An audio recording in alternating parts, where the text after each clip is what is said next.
शंकराचार्य स्वामी अविमुक्तेश्वरानंद ने भारत की विदेश नीति पर सवाल उठाकर केंद्र की नरेंद्र मोदी सरकार को कटघरे में खड़ा कर दिया है। उन्होंने ऑपरेशन सिंदूर की सफलता को लेकर भी सवाल खड़ा कर दिए हैं। भारत जैसा देश, महीना 2 महीना का समय बीत गया, 4 लोगों को खोज नहीं पाता है कि वो कौन थे और किस दिशा में गए। लोग क्या समझेंगे इसकी ताकत को? तो जब इसकी कोई शक्ति ही नहीं रह गई। सच्चाई ये है कि विदेश नीति में बहुत बड़ी कमजोरी आ चुकी है। सिंदूर जो है ना, ये शब्द रो रहा है। बताइए, भारत जैसा देश, आज हालत क्या है कि 4-5 लोग पता नहीं कहाँ से आते हैं पैदल चल के, किसी वायुयान से नहीं आते हैं, पैदल चल के आते हैं और बड़े आराम से जहाँ 1000-2000 की भीड़ है उसमें घुसते हैं और वहाँ पे नाम पूछ करके, धर्म पूछ करके मारते हैं और मार करके बड़े आराम से गायब हो जाते हैं। बताइए, ऐसा हो सकता है? भारत जैसा देश, महीना 2 महीना का समय बीत गया, 4 लोगों को खोज नहीं पाता है कि वो कौन थे और किस दिशा में गए। घटना करने आते समय ही पकड़ लेना चाहिए, लेकिन घटना करके चले जाने के बाद भी महीनों तक भारत पकड़ ही नहीं पा रहा है। अब भारत क्या करेगा? इसकी बकत क्या है? लोग क्या समझेंगे इसकी ताकत को? तो जब इसकी कोई शक्ति ही नहीं रह गई, लोग जो है पहले ही रोक देते हैं घटनाओं को। आप पहले नहीं रोक पाए, घटना घट गई, उसके बाद तो आपकी ताकत दिखनी चाहिए। वो क्या दिखी आपकी ताकत? जो हम संबंध बनाते हैं, उन संबंधों की परीक्षा ऐसे समय में होती है।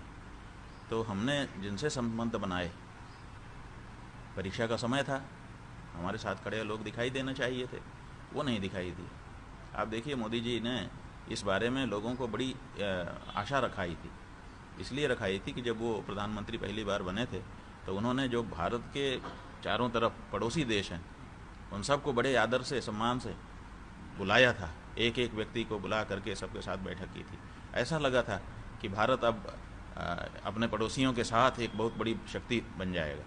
लेकिन 11 साल के बाद डाक के वही 3 पात, हम जहाँ अकेले खड़े थे वहीं अकेले खड़े। मालदीव जैसा देश, जो कि अलग देश केवल नाम के लिए था, भारत के साथ सदा से उसका ऐसा व्यवहार था कि लगता था कि एक ही देश है। अब मालदीव हमको आंखें दिखाने लग गया है। इससे ज़्यादा अब क्या कहा जाए? तो ऑपरेशन सिंदूर की सफलता का थोड़ा डंका पूरी दुनिया में बजा दिया इन्होंने। देखिए, डंका जो है खुद नहीं बजाया जाता। डंका का नियम यह है कि वो दूसरे बजाते हैं। अगर हम अपने बारे में खुद कहें कि मैं पराक्रमी हूँ, मैं प्रतापी हूँ, मैं वीर हूँ, मैं बलवान हूँ, मैं विद्वान हूँ, मैं तोप हूँ, अगर हम खुद कहते हैं तो इसका मतलब बहुत हंसी की बात हो जाती है। इसलिए डंका जो है वो खुद नहीं बजाया जाता, डंका दूसरे लोग बजाते हैं। कौन बजा रहा है बताइए?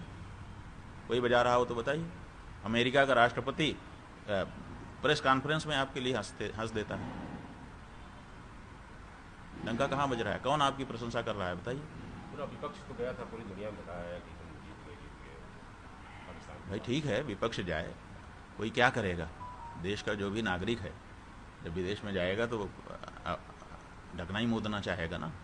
वो तो ठीक किया, उसमें कोई खराबी नहीं है। हम भी खड़े होंगे, अभी आपसे आपसी बातचीत कर रहे हैं, घरेलू बातचीत है, लेकिन अगर कोई विदेश का आएगा हम यही कहेंगे कि हमारा ये है।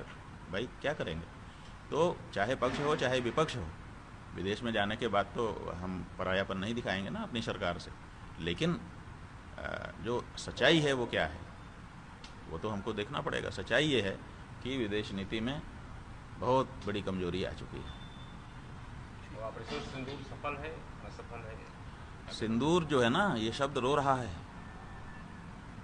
सिंदूर शब्द जो है इस समय रो रहा है कि क्या मेरा सम्मान था भारत में। सिंदूर की एक डिबिया बहुत बड़ा अर्थ कहती थी। भारत में सिंदूर मतलब बहुत बड़ी चीज़ होती है। एक चुटकी भर सिंदूर, उसका बड़ा महात्म्य था। आज क्या हालत है? सिंदूर की बात करने वाले सिंदूर का मान रखे हुए हैं? बताओ आप सिंदूर की बात करते हो, आपने सिंदूर जिसकी मांग में भरा उसके साथ क्या व्यवहार किया है बताइए आप? क्या आपका दायित्व तो नहीं है? जब आप अपने चुनाव घोषणा पत्र में लिखते हैं कि ये मेरी पत्नी है, तो पत्नी का उसका रुतबा कैसे उससे छीन सकते हैं?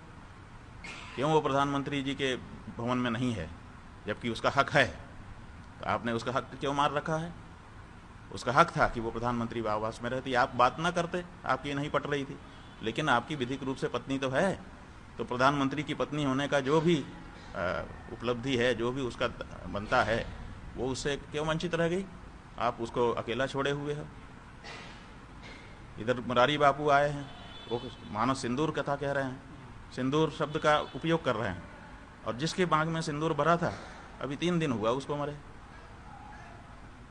कम से कम 10 दिन रुक जाते, सिंदूर का मान रख लेते।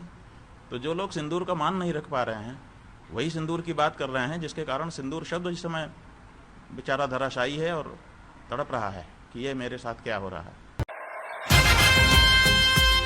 लाएंगे अखिलेश इस बार पीढ़ी सरकार, लाएंगे अखिलेश इस बार पीढ़ी सरकार। हमारे माननीय राष्ट्रीय अध्यक्ष जी को, विचारों को, समाजवादी पार्टी को विचार को मानते हुए हमारे पार्टी में आए और माननीय राष्ट्रीय अध्यक्ष जी को विचारधारा को और उनका सारे आंदोलन को देखते हुए जुटे। और मैं सभी को आह्वान करता हूं कि समाजवादी पार्टी में सदस्यता ग्रहण करके मजबूत करें। जय समाजवाद, जय अखिलेश। आइए समाजवाद से जुड़िए, समाजवादी बनिए।